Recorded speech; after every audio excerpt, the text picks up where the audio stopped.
अस्सलाम वालेकुम। मैं ਤੁਹਾਡਾ अपना होस्ट डॉक्टर मोहम्मद इरफान मलिक। तुम वेखदे पे हो मेरा यूट्यूब चैनल पंजाबी टाइगर लोग। साडे इस चैनल ते नित नवे दोस्तां वीरां और भरावां दी खासी स्पेशल फरमाइशां ते नवे माहिए गीत दौड़े पंजाबी किस्म दी गल्लां होंदियां जनाब। काफ़ी दोस्तां दी फरमाइशां साडे इस चैनल ते मैं जिहड़ा अजकल थोड़ा जिहा मौजू फद्या है, जिहड़ा अजकल मैं मौजू एक बना रहा कि मैं वो बयान करा दोस्तों अगे वो गल्लां दसां जिहड़ियां कुछ हकीकत ते मबनी होण, जिहड़ियां कोई सच्चियां होण। मैं माशरे दे हिसाब के मुताबिक मैं कुछ चंद एक नज़म लैके आया, चंद शेर नज़म दे पंजाबी दे बड़े मजा आई है, तुम समझ लो सबक अमो समझ लो। इस नज़म और इस पंजाबी शायरी का उन्वान है कि पिंड विच कोई एक सियाणा रहिंदा सी। उस ते नज़म लिखी गई है कि हर पिंड दे विच, जिस तरह तुसां लोगां नूं पता है कि कोई ना कोई सियाणा बेला मुफ्त दा सियाणा एक पिंड दे विच बणिया हुंदा है। इस तरह एक मुफ्त दा सियाणा एक एवं सियाणा सी, वो पिंड विच रहिंदा सी। उसकी एक कहानी है, उहदे कोल लोग फैसला कराना है, वो अगों की फैसला करदा है उस दे मुताबिक एक मैं कहानी बनाई है और एक इस दे मुताबिक है गज़ल नज़म है पंजाबी दी। मैं तुहानूं सुणाना समात करया जनाब।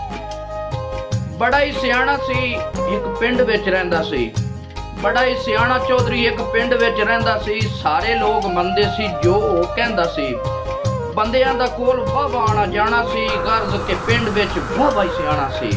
ते एक दिन लोगां एक सैयद फादे आंदा है, सैयद खरगोश।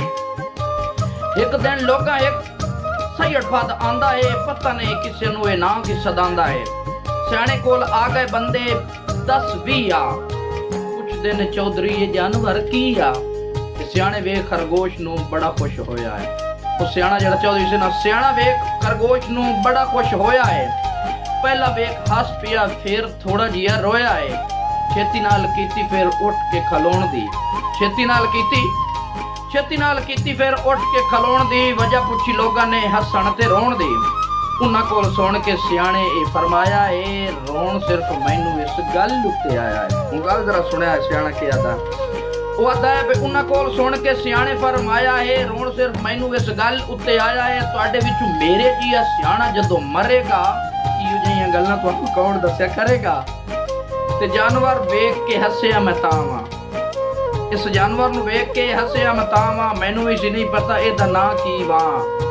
ते फिर लोग आख्या कोई ते सुनाओ जी। जिहड़े लोग काफी इसरार किया ना, उन्हें आख्या जी कोई ते, फिर लोग आख्या कोई ते सुनाओ जी, कोई थोड़ा बहुता कोई तो बताओ जी। ते जिस वेले सारे बंदे बड़ा इसरार किया ना, बड़ा रोला गत्ता, चौधरी साहब असीं तुहाडे कोल आए हां, तुसीं कोई फैसला नहीं कर रहे, कोई इस जानवर के बारे सानूं दस नहीं रहे, कुछ मालूमात नहीं दे रहे। ते चौधरी साहब जिहड़े मूंह रोला पिया ना, चौधरी साहब बादा जी बड़ा सोच आख्या सियाणे ने, बड़ा सोच आख्या सियाणे ने, सट वेखोए दे अगे गंदम दे दाने ने।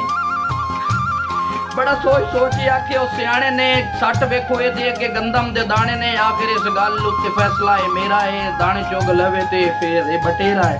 क्या बात है दिहाड़े दी क्या बात है। आखिर इस गल उत्ते फैसला है मेरा है, दाने चुग लवे ते फिर ये बटेरा है। जे दाने ना खावे फिर गल दूर है, फिर तुसी गल समझना हाथ ही जरूर है। क्या बात है तेरे फैसले दी, तेरी समझ दी अकल दी दात देवनी पौंदी। क्या बात है। जे दाने ना खावे फिर गल कुछ दो है, फिर तुसी समझ लो, समझ लेना हाथी है जरूर है, क्योंकि हाथी जानवर दाने ना खांदा है, बटेरा जेड़ा हुंदा है वो दाने खा जांदा है। ते सियाणे गल करदे, सियाणे हुंदे जो ने, सियाणे गल करदे